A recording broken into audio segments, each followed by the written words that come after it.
So what's a creative person to do?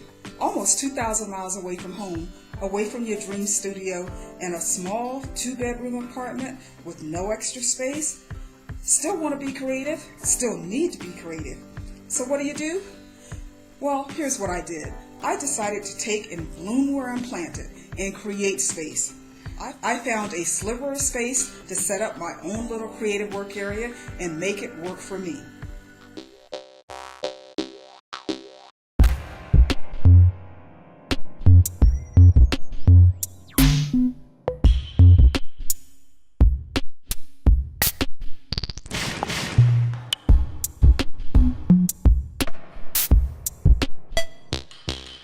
Hi, I'm Angie Knows. I'm a mixed media textile artist, and I create textile artwork using fabric that I've dyed with indigo, fabric dye, fabric paint, and my latest obsession, rust.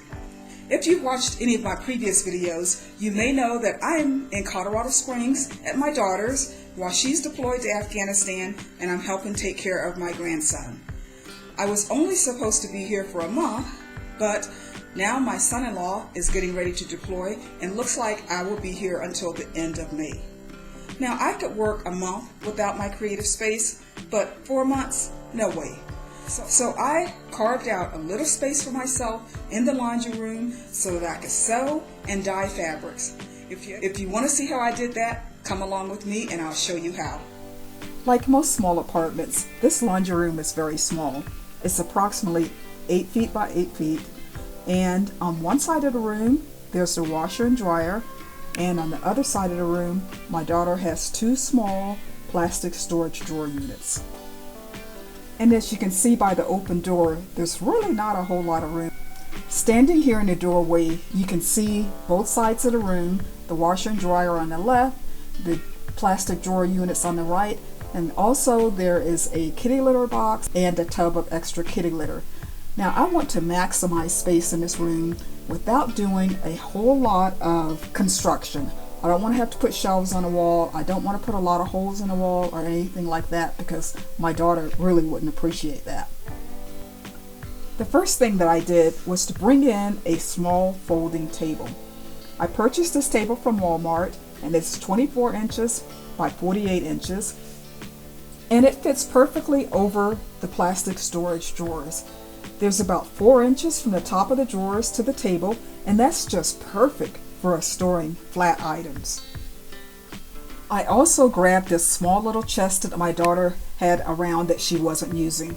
I used this little chest to store my patterns, some small pieces of fabric, and some other things that won't fit anywhere else.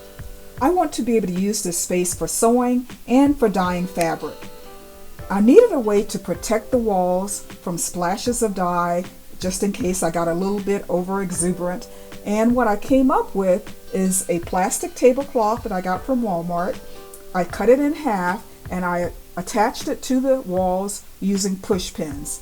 This will protect the walls from any splashes of dye that I may get on it. And I don't have to worry about my daughter being charged extra when she leaves the apartment. And here's my little feline supervisor, Sushi, approving of the work that I've done so far. I also turned the kitty litter box 90 degrees and I removed the extra container of kitty litter and put it in the hall closet. When it's time to sew, I just take whatever sewing machine that I want to use, either the regular sewing machine or the serger, and put it on the table, set up my folding chair, and I'm ready to go. I don't leave the machines on the table, especially the sewing machine, because it is very, very heavy and I'm afraid it might start to collapse the table. With the table in place, the door doesn't close all the way, but that works out just great because I can place the sewing machines on the floor behind the door when I'm not using them, and it's perfect to store them out of the way. Since I didn't want to put any shelves up on the wall or do anything major like that, I needed some additional storage, and this over-the-door clear plastic shoe rack is just wonderful for storing some of the small items like my threads, my scissors, some smaller pieces of fabric, and things like that.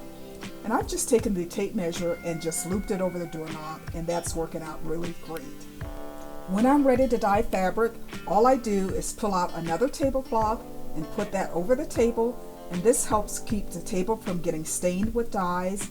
And then in the bucket I have my solution that I soak my fabric in before I dye it, and the box contains all of my dyes and my paints and other items that I use for dyeing fabric. Now, I've been lucky enough to connect with a local chapter of an international organization I belong to, and one of the ladies was so kind to let me borrow some of her dyeing equipment so that I didn't have to go out and spend money on things that I wouldn't be able to take back with me or that my daughter wouldn't find useful. When I'm not using the containers for dyeing, I stack them on top of the dryer, and they're out of the way, but they're easy for me to get to when I need them. When I finish sewing or dyeing, it's very easy to put the laundry room back to its normal configuration. And when I leave to go home, I really won't have to do much except for take down the tablecloths, return the dye equipment that I borrowed, but I think I'm going to leave the table up. I think my daughter may find that useful. Well guys, that's it for this video. I hope you found it helpful. Now when I first realized that I was going to be here for 4 months instead of 1 month, I went into a little bit of a depression. Colorado Springs, it's cold, it's snowy, okay? I don't like snow. Snow offends me. But I'm here and I decided I had to make the best of it. So I looked around and I saw that I could create a small little space so that I could be creative. I hope to see you back here again sometime soon. But until then, I wish you a beautiful, beautiful day. Bye-bye now.